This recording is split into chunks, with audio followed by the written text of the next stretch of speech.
That is true.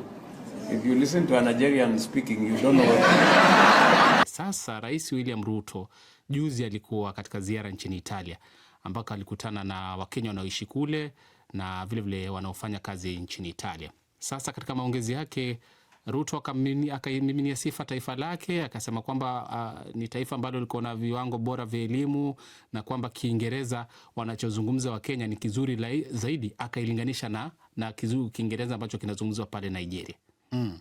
Hili alijachukuliwa Rais Sudi. Sababu wanasema kwamba akifanya kulinganisha kwamba Nigeria na Wakenya kwamba Kiingereza chao hakiwiani, na akaenda zaidi kwamba akasema mtu ambaye anatokea Nigeria akizungumza utahitaji mtafsiri wa kukusaidia. Kenyans, our education is good. Our English is good. Yes. We speak some of the best English in the world. Yeah, that is true. If you listen to a Nigerian speaking, you don't know what...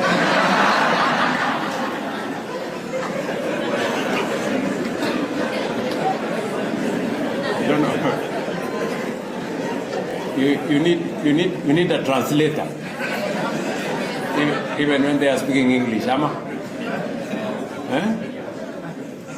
So we've some of the best human capital anywhere in the world, and we just need to sharpen it with more training.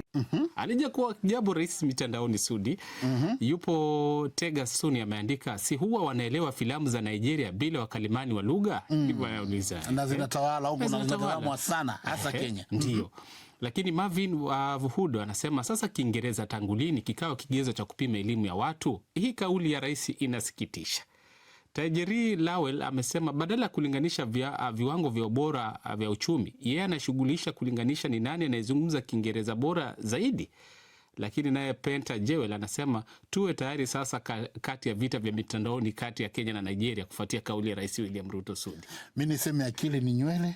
Kila mtu ana zake. Kwa bila shaka. Umemaliza hilo? Mimi sitaki kuzungumza. Ruto akiongea rais tutakiwa mtu kuzungumza. Mimi pia nimekamilisha hivyo. Basi tafuta kitu kingine. Una kitu chochote au tuhame? Tuhame tuende kwingine. Tuende kwenye mitandao ya kijamii sasa.